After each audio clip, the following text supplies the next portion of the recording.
The Geek Club is selling Santa Grams for 50 cents. The grams will be delivered before the winter break and will include candy along with a note. They can be delivered to any student or staff member, and you can order them in the elementary office or in Mrs. Sessions' room. More ahead today on Patriots Today.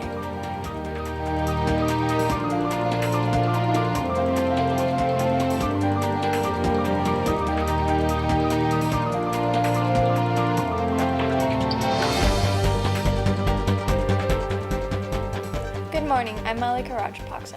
And I'm Rena Harmon. We've got a lot of news today, so let's get right to it. Up first, the East Campus is holding a performance of The Wizard of Oz this week. The hour-long production is scheduled for this Thursday and will feature two performances at Desert Shores Community Baptist Church next to the East Campus, one at 5:30 and the other at 7 p.m. The play will feature the elementary students in acting roles, and our own Miss Meeting will provide her musical talent. The Patriot production students will be on hand to televise the event, and DVDs will be available. A winter concert will be held the following Monday, December 9th in the new gym. The concert will feature performances by Miss Meeting's music students and will begin at 7 p.m. Please come out and support our musicians and singers by following their music. The school's annual holiday celebration will be held on Tuesday, December 17th. This year's theme will be Winter Wonderland, and the event will take place from 5 to 7 p.m. in the gym and surrounding classrooms. All students are invited to attend along with their family and friends. Clubs, teams, and classes will offer a variety of activities, including letters for troops, crafts, games, cookie decorating, and more. Food and drinks will be sold, and tickets can be purchased for the other activities. On the next day, the elementary students will hold their annual Christmas performance, titled Winter Celebration 2013. Each of the elementary classes will sing a holiday-themed song at the event, which begins at 5 p.m. on Wednesday, December 18th in the new gym. Key Club meets tonight along with Builders Club from 4 to 7 p.m. to decorate the Mount Flow for the upcoming Boombox Parade. Also, today the Interact Club is meeting at lunch in Mr. Griffin's room. They will be discussing the Boombox Parade, Winter Wonderland, and their formal Rotary Club meeting. Finally, the Anti-Bullying Club will meet this afternoon at 3:40 in Mrs. Warnell's room. They have set up bullying boxes in some classrooms and an email account to report bullying anonymously. You can send an email to abc@mohavelearning.org to get help or report anything that might be bullying. If your classroom doesn't have a bully box and you would like one, please email abc@mohavelearning.org. They will get you one. And the 2-on-2 basketball tournament is coming up, and the registration deadline is right around the corner.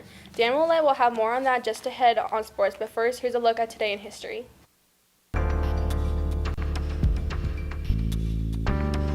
In 1816, James Monroe was elected the 5th President of the United States. In 1942, the U.S. bombers struck the Italian mainland for the first time during World War II. In 1980, the rock group Led Zeppelin announced that they were disbanding.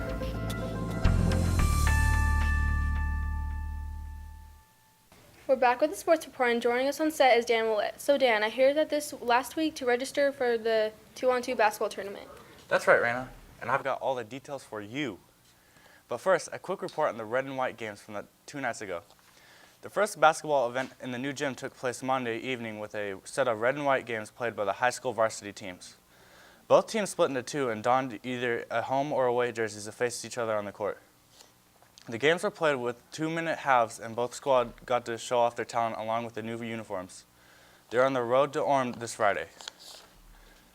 Last night, the high school JV team played their first game against the Academy of Builders Industry.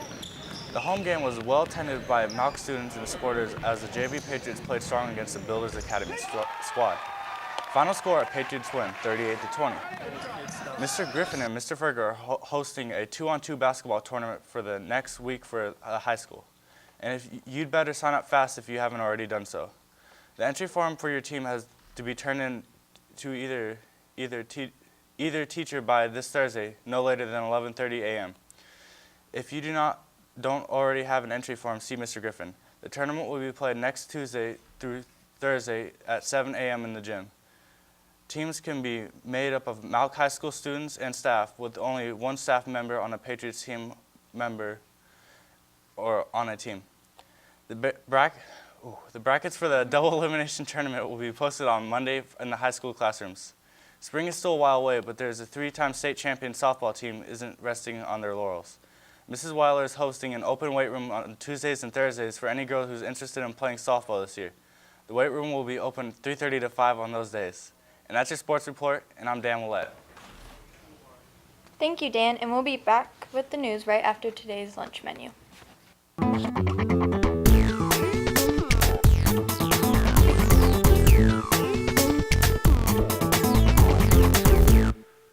Welcome back. A local tradition comes back to Bullhead City this weekend. The city's annual Boombox Parade takes place this Friday, and Malk is doing their part to support it. The event is presented by the Colorado River Women's Council and starts at 6 p.m. on Friday on Hancock Road near River Gardens. The parade will run up Hancock Road and down Train Road to the Gary Keith Park in time for the city's holiday festival at 8 p.m. The Key Club and Builders Club from Malk will gather tonight at 4 to 7 p.m. to decorate the Malk float and will take part in the parade. You may also have heard two of the middle school students, Kayla Fernandez and Alfredo Ortiz, in a radio commercial for the event that is airing on 97.5 Alive FM, a local radio station that is sponsoring the parade.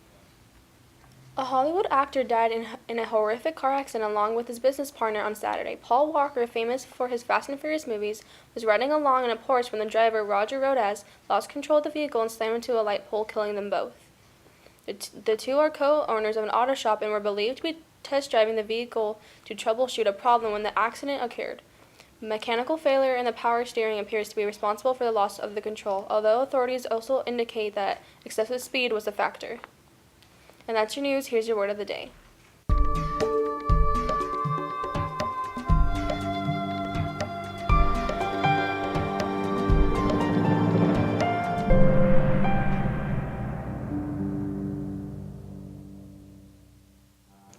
Congratulations to all the JV boys on their win last night. See you all tomorrow.